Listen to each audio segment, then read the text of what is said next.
and welcome to my channel. I'm Esther, and in this week's video I show you 5 easy yet powerful moves that will keep you strong and mobile. I've got a little challenge for you. Commit to doing these 5 invigorating moves every single day this week. If you do 1 minute for each movement, it adds up to just 5 minutes of your day. Extend it to 2 minutes and it's a 10-minute investment into your well-being. Join me on the mat and let's get moving. So the first one is the cat stretch. So you put the hands under the wrists, under the shoulders, knees on the hips. You can tuck your toes under. You can also do this on knuckles or on forearms. And we're just going to breathe out and round the spine. So you go into a round back, angry cat. And then happy cat or happy puppy going the other way around. And use your breath here. So exhale to round. And then inhale to extend. And try to move more your spine and less just your head and neck. So you can always try and keep your head fairly still and then see how that feels.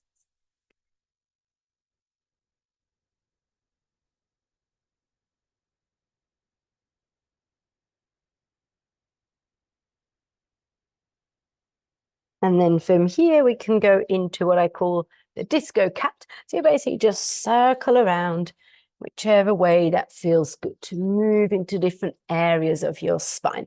Trying to keep your elbows straight. Obviously, you can go in both directions.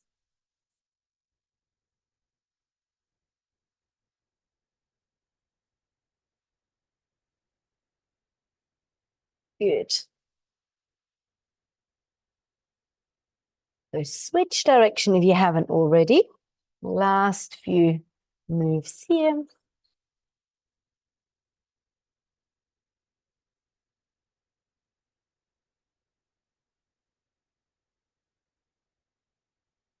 And then from here, we're going to either do a downward dog, or if that's not good for you, a child's pose is the alternative. So if you're here, you'll press your hands into the ground, lift your knees off the floor, and then stick your bum up towards the ceiling. Start with bent legs and then just walk through the legs.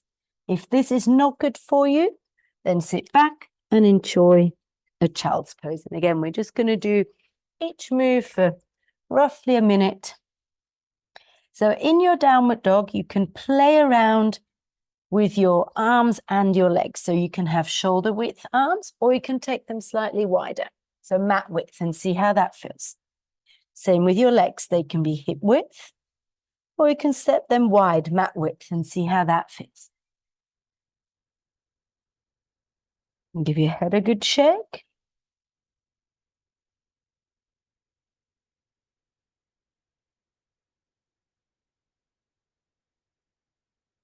And then just take 2-3 more breaths here. Stretching out the chest, the shoulders, opening the back of the legs. Good. And then if you're in the downward dog, coming down into the child's pose as well, and just take 2 breaths here. You can either reach your arms forwards, or you can take your arms to the side of your body.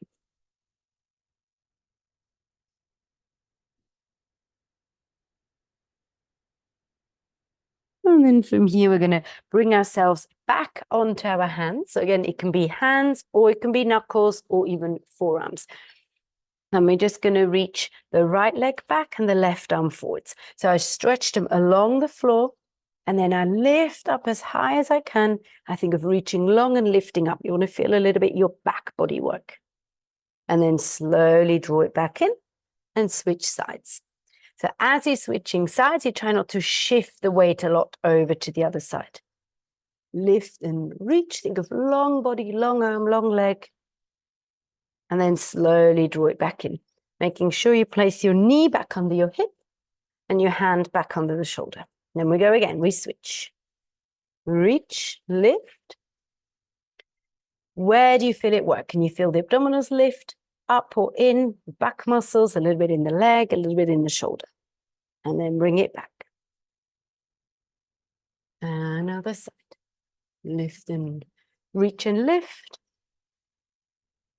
Trying to keep the quad relaxed. If you feel a lot in your arm, you can always just do the leg or shift your weight slightly back.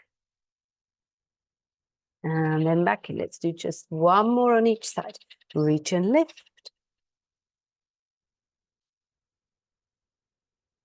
And slowly back. And then one more.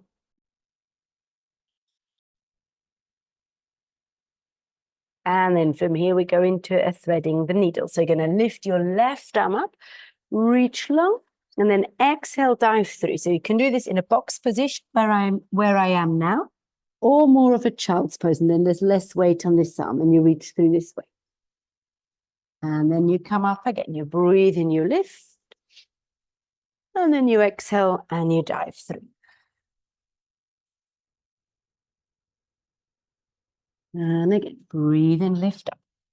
Twist up, stretch up, and then exhale, diving underneath.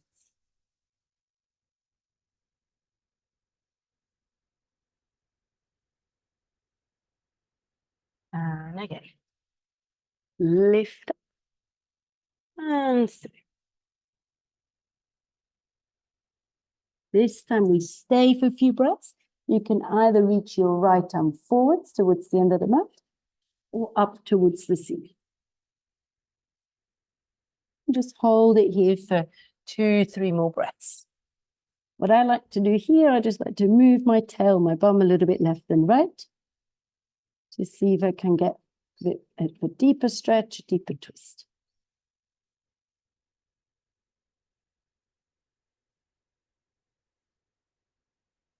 And then slowly release. Press that right hand down, lift the left one up again, breathe in.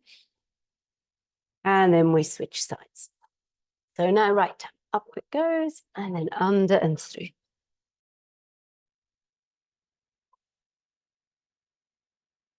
And again, breathe in and lift. And breathe out and go through.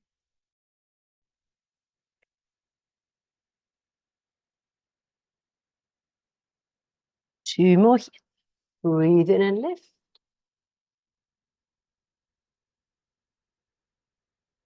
Breathe out to twist. And one more.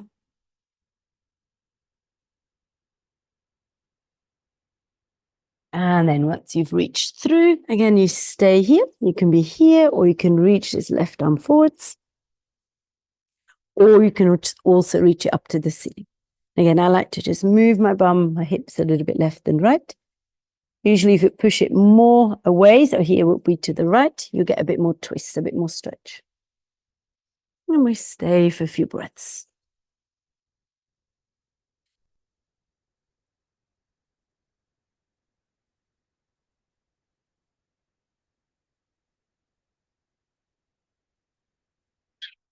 And then slowly, slowly release the arm down, press your hand down, and then lift back up. Breathe in, lift, and release it down. Now take another child's pose. So send your bum back, reach your arms forwards, and just rest your forehead down. 2-3 breaths here.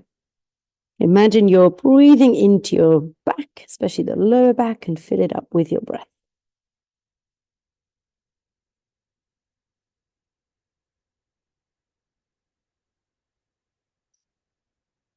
And then from here, we're going to bring ourselves forwards and we're going to hold a side plank. You can be either on your forearm, or you can be up on your hand, and you can be on the knees, or you can have straight legs. So I'm going to go for forearm.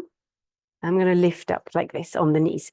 If you want straight legs, I would put the top leg in front.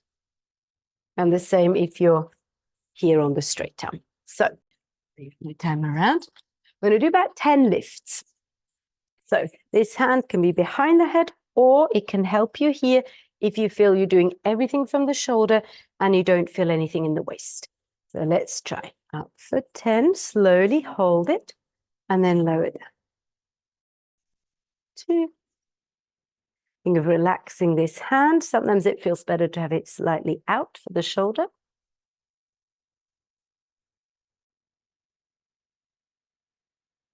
4.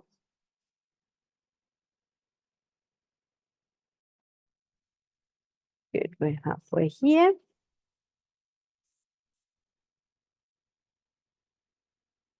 7.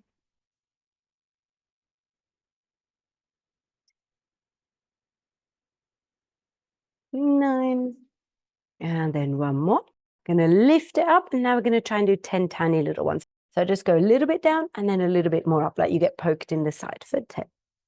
9, 8, 7, 6. Keep breathing. 5, 4, 3, 2, 1. And then release. Push off from this arm. You can just bend the legs in.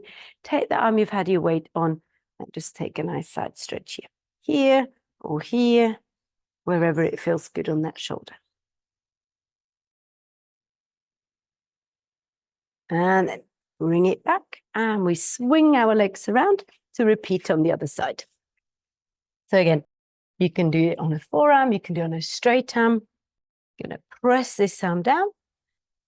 This hand can be here, or if you feel it's all in the shoulder, use it here to help you lift up. So sometimes all it needs is one finger, and you end up working your sides more, and it feels better on your shoulder. So we're going to go up for 10. Lift. And then slowly down. And again. And you're going to hold it a little bit at the top. Moving.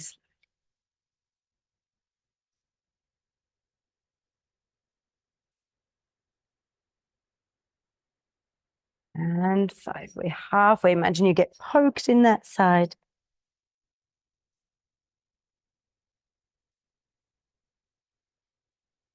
3. 2. Good. And then the last one, we're going to stay lifted, and we're going to do tiny ones. So up for 10. 9, 8, 7, 6, 5, 4, 3, 2, and 1. Release it down again. Push yourself up with this arm. Take legs any position, and then take this arm over just to stretch out the side here.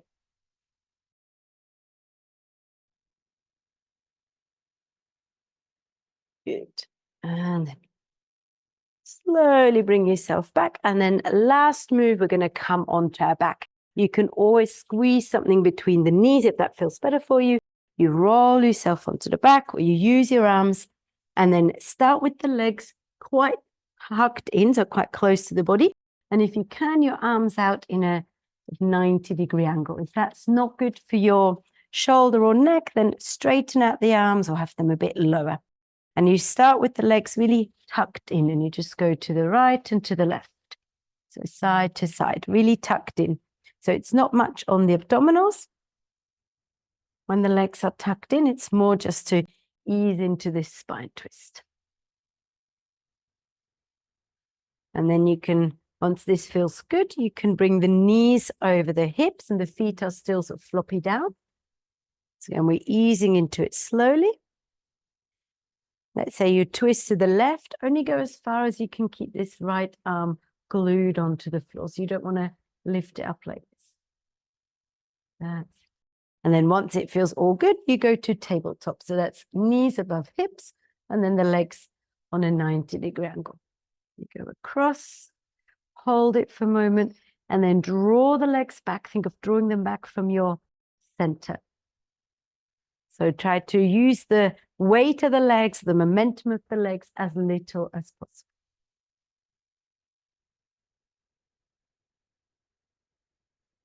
Few more here. If you want more, let's say I'm on my right, I could stretch out the left leg and reach it long. I don't know what touch the wall there. And then I draw it back. If I go to the left, I can stretch the right leg long.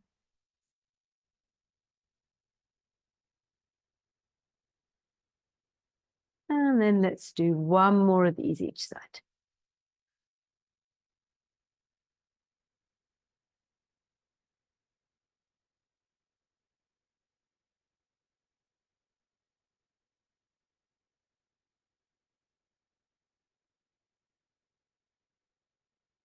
And then just bring the legs back in, hug them in, and cup your knees with your hands. And then you can use your hands to mobilize a little bit into the hips. So you draw them in and then out and down and around.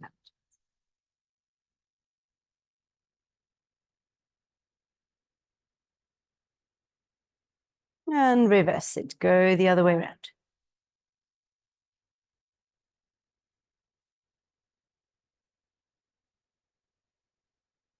And then hug your right leg in, stretch your left leg away.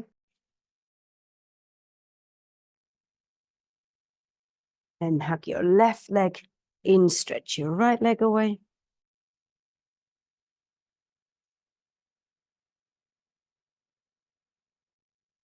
And then stretch both legs away. And if you can, stretch both arms over your head. So you go for a full body stretch, and you can shake your legs a little bit in and out. And then just draw the arms down to the side of the body. Thank you for joining me. Thank you for moving with me. I hope you enjoyed this video. If you did, let me know in the comments below how you feel after moving.